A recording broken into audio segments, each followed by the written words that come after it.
Hey people, welcome to the fifth part of our series. Okay, so let us first draw a diagram for this problem. It says that there's a ring, a thin wire ring of some radius r, and at the center of this ring is placed a charge q naught. ज़रा question में गौर किया जाए तो हमें देखने को मिलता है that the ring itself is charged with a charge q. There must be a force of interaction between these two, but system is still stable. How is it possible? Now that is what I'm about to explain to you. I want you to imagine that this ring is made out of a single layer of atoms interconnected throughout this ring, forming this ring thus. तो मान लो ये कुछ atoms present हैं जो इस ring को form कर रहे हैं. अब इनमें से किसी भी पार्टिकल पर ये चार्ज Q जो सेंटर में प्रेजेंट है, Q नॉट जो सेंटर में प्रेजेंट है, इस पर फोर्स लगाता है इस डायरेक्शन में, जिसकी वजह से this charge tries to go away. But ये जो एलिमेंट्स जो एटम्स प्रेजेंट हैं, जो इसे बहुत स्ट्रांगली होल्ड करके रखे हुए हैं, ये जैसे ही थोड़ा सा भी आगे निकलने की कोशिश करता है, ये इसे वापस खींच के नीचे ले आते हैं. अब इसी प्रोसेस को, इसी मशीनरी को हम लार्जर स्केल पे देखें, माइक्रोस्कोपिक स्केल पे देखें, तो हम कहते हैं इसको टेंशन. तो चलिए एनालाइज करते हैं इसके स्मॉल सेगमेंट को. मान लो हमने एक बहुत छोटा सा पोर्शन इसका उठाया और उसको से 10,000 और 1,000,000 टाइम्स हमने उसको एक्सपैंड किया, जूम किया, तो हमें मिला कुछ इस तरीके का एलिमेंट. ये एलिमेंट बहुत छोटा है, मैंने इसको अनलैच किया हुआ है.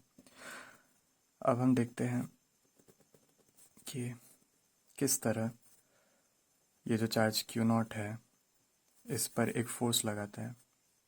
और जैसे कि हमने कहा कि ये चार्जेस इसको, ये एटम्स इसको खींच के अपनी तरफ ले जाते हैं, तो वही खींचने का काम जो इस एलिमेंट पे किया जा रहा है उसको हम रिप्रेजेंट करेंगे by a small element of tension dt. It is working on both sides of this element. और इस पर इस छोटे एलिमेंट पे वायर के जो फोर्स लग रहा है that is in this direction, say df is the force. इसी df फोर्स को हमें कैलकुलेट करना है, that is stretching the wire, and we will be done. So let's calculate it. तो हम अज्यूम करेंगे that this angle, क्योंकि ये बहुत छोटा सा एलिमेंट है तो ये एंगल भी बहुत छोटा होगा. We are represented by d theta. अब हम क्या करेंगे, हम इस डी टी को इसके एलिमेंट्स में ब्रेक कर देंगे, दोनों को.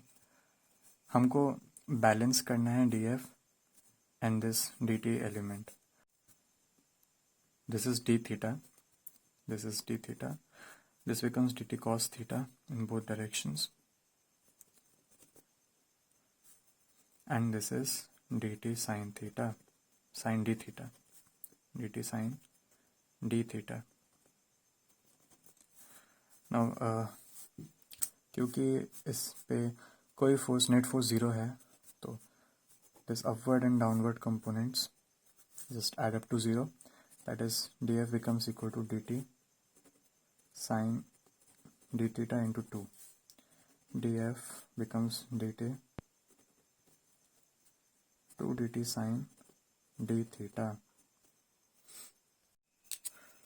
We know that df is the electrostatic force which is given by this 1 by 4 pi epsilon naught q times dq. dq is the charge present on this element of wire, divided by the distance between these 2 points, and this distance is this r squared.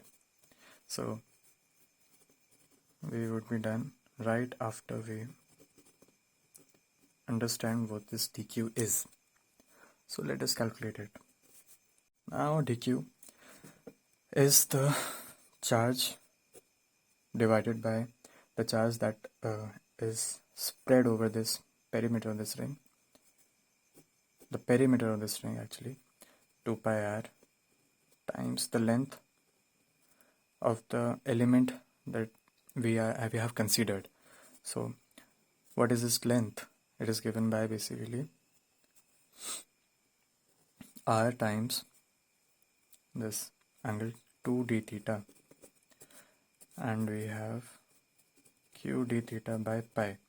So we have also calculated dq. Now we move further to calculate dt.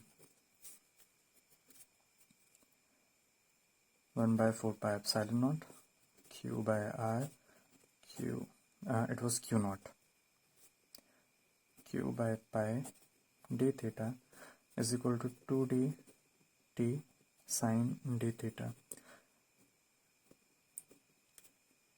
Since theta is very small, we can see it is a differential of theta. We can say that sine d theta becomes equal to d theta. So you can write it as this. So it is q naught over 4 pi square epsilon naught r, wasn't r cancelled, it is square of r d theta. This thing gets cancelled and we have dt is equal to q naught over 8 pi square epsilon naught r square. This is the increment of force stretching the wire if a point charge q is placed at its center. So we are done with problem number 5. Thank you for watching.